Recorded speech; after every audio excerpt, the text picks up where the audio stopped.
គ្មានពាក្យថាសុំទោសទេមុនពេលដែលតាម៉ាក់ខ្ញុំស្លាប់គាត់ចូលចិត្តពាក្យនៅក្នុងរឿង Love Story នេះតែខ្ញុំវិញមិនយល់ពីអត្ថន័យរបស់វាទេប៉ាម៉ាក់នាងស្លាប់ហើយហ៎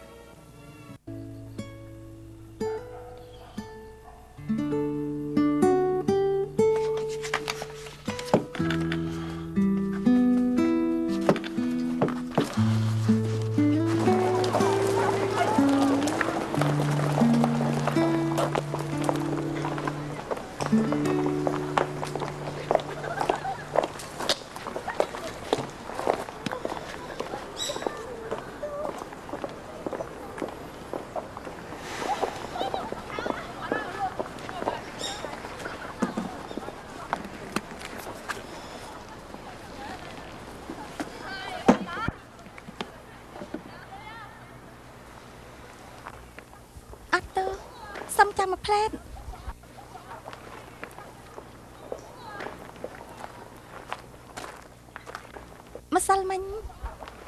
តើលោកមានឃើញកំណត់ហេតុលោកមានឃើញសភៅពណ៌លឿងមួយទេកុំឲ្យមានគេមើលសោះគ្រប់សុំតោដែលរំខានលោកលីហើយ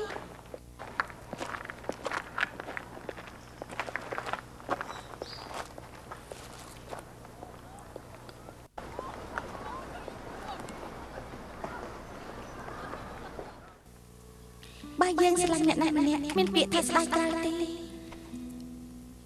មុនពេលតាម៉ាក់ខ្ញុំស្លាប់គាត់ចូលចិត្តពាក្យនៅក្នុងរឿង Love Story នេះតែខ្ញុំវិញមិនយល់ពីអត្ថន័យរបស់វាសោះ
លោកយាយខ្ញុំបានប្រាប់ខ្ញុំថា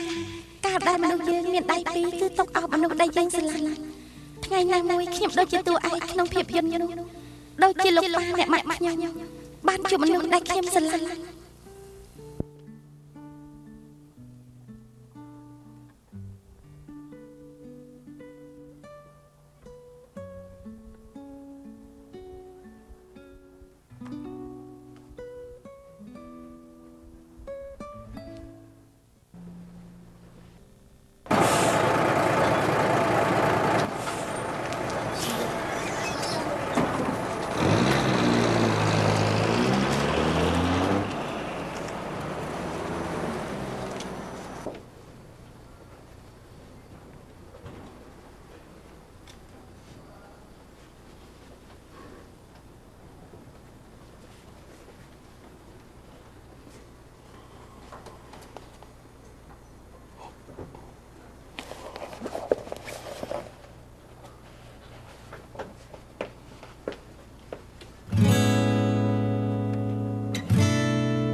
លោកខ្ចីមែនទេ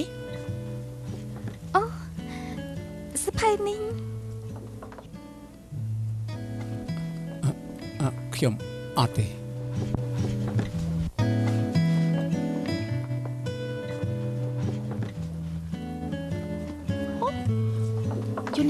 នេះក្រៃនោះគឺសូអ៊ីនហាឯស្គាល់គេដែរអូខ្ញុំមិនស្គាល់ទេយ៉ាងម៉េចឯងមិនដែលលើក្រុមចម្រៀងល្បីឈ្មោះសេឡាវីទេអូយស្រីតូចហើយមកខាងនេះមកហើយតាំងចិត្តស្ដាប់អង្គុយចុះអ្នកទី1គឺដេជេលីដងវងរហស្សនាមគេគឺព្រាននារីគេរៀនបកកាយហើយជាកូនអ្នកមានទៀនសង្ហាមានសមត្ថភាពបុគ្គលិកលក្ខណៈក៏ល្អដូច្នេះស្រីចូលចិត្តគេណាអ្នកទី2គឺគឹមឆាំងមូរហស្សនាមគេគឺយ៉ាអត់ឃ្លានគេកាត់នៅជនបទមានបងប្អូនច្រើនអ្នកណាមួយថ្ងៃធ្វើខ្លួនដូចជាអត់ឃ្លានពីជាតិមកតែទោះជាអញ្ចឹងពេលគេច្រៀងចម្រៀងក៏ខ្លាចជាបរិសសង្ហាភ្លាមចុងក្រោយគេគឺអ្នកសំខាន់បំផុតសូអ៊ីនហាគេជាមនុស្សអាត់កំបាំងតែប្រកបដោយភាពទន់ភ្លន់រហស្សនាមគឺរាជបុត្របទចម្រៀងគាត់និពន្ធទាំងភ្លេងនិងទំនុកគាត់បានទទួលរង្វាន់ផ្នែកសិល្បៈគឺជាវិចិត្រករឆ្នើមខ្ញុំលើថាគ្រួសារគាត់មានដីធំណាស់មិនថាដើរមួយថ្ងៃក៏ដើរមិនផុតពីដីគ្រួសារគាត់ដែរនិយាយងាយគឺសេដ្ឋីដីគ្រួសារគាត់តឹងរឹងណាស់ដឹងទេគាត់មានគូដណ្ដឹងហើយមែនទេតែគាត់ពិតជាមានគូដណ្ដឹងទេខ្ញុំគ្មានទេរឿងគូដណ្ដឹងខ្ញុំគ្មានទេ